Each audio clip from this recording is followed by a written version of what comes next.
사회적으로 핫한 이슈를 키워드로 알아보는 핫키워드 시간입니다. 이민재 캐스터 안녕하세요. 안녕하세요. 네, 최근에 영화관을 찾은 게 언제가 마지막이었나요? 저는 한 2달 정도 된 것 같아요. 네, 모처럼 1,000만 관객을 돌파한 소식이 나왔습니다. 영화 범죄도시 3인데요. 영화관을 찾은 관객이 늘기는 했지만 해당 영화만 그렇고 전체적인 추이를 보면 그렇지 않은 상황입니다. 영화관 표값이 많이 올랐습니다. 코로나 전에는 8,000원 정도였는데 지금은 2배가량 올라서 15,000원까지 치솟았는데요. 이렇다 보니 코로나가 끝났지만 관람객들 좀처럼 영화관으로 돌아오지 않으면서 국내 최대 영화관 사업자인 CGV마저 휘청이고 있습니다. 이 위기를 돌파할 수 있을까요? 핫키워드에서 짚어보겠습니다. CGV 하면 정말 가장 큰 멀티플렉스 체인을 가진 곳 가운데 하나인데요. 위기라는 이야기가 나올 정도로 상황이 악화된 건가요? 네, 코로나가 끝나도 영화관을 향한 발길은 점점 끊겨서 올해 5월까지 영화관 관객 수는 총 1,163만 명에 그쳤는데요. 지난 2019년 같은 기간의 4분의 1 수준으로 쪼그라들었습니다. 이렇다 보니 CGV는 3년 넘게 적자 행진을 이어가는 중이었습니다.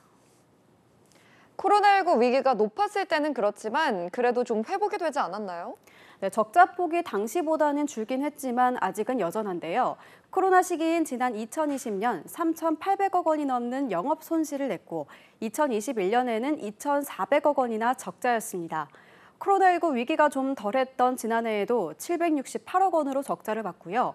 그렇다 보니 주가는 반토막이 났고 결국 CGV는 기업이 주식을 추가 발행해 자본금을 눌리는 유상증자라는 카드까지 꺼냈습니다.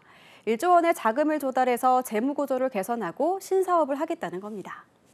일단 닥친 위기를 넘기 위해 유상증자라는 카드까지 택한 건데요. 효과가 좀 있었나요? 네, 오히려 역효과라고 해야 될까요? 유상증자 소식에 CGV 주식은 32% 넘게 폭락해서 2004년 이후에 최저가를 기록했습니다. 가뜩이나 고전 중이었던 컨텐츠 업계까지 불똥이 튀어 10% 안팎의 도미노 하락을 기록했습니다. 여파가 생각보다 더 컸던 건데요. 손에 꼽히는 규모의 CGV가 이런 상황이라면 다른 영화관 사업자들 역시 상황이 좋지는 않을 텐데요. 이렇게까지 힘을 못 쓰게 된 이유가 있을까요?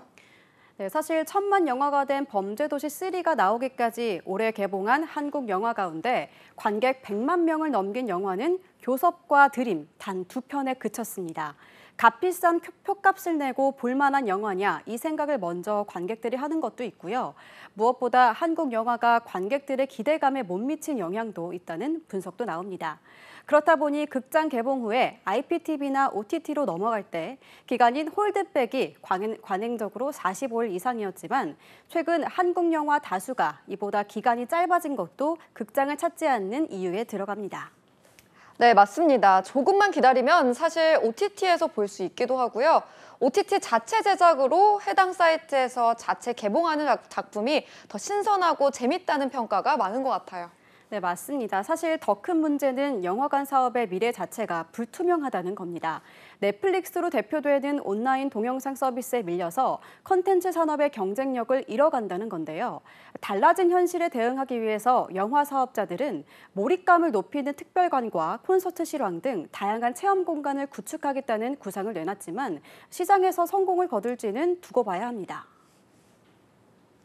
네, 코로나 위기를 넘기긴 했지만 영화 관람 행태가 바뀌어가면서 영화관 사업도 새로운 도전을 맞게 됐습니다. 이 위기를 어떻게 돌파해 나갈지 주목해 보겠습니다. 지금까지 핫키워드 이민재 캐스터였습니다. 고맙습니다.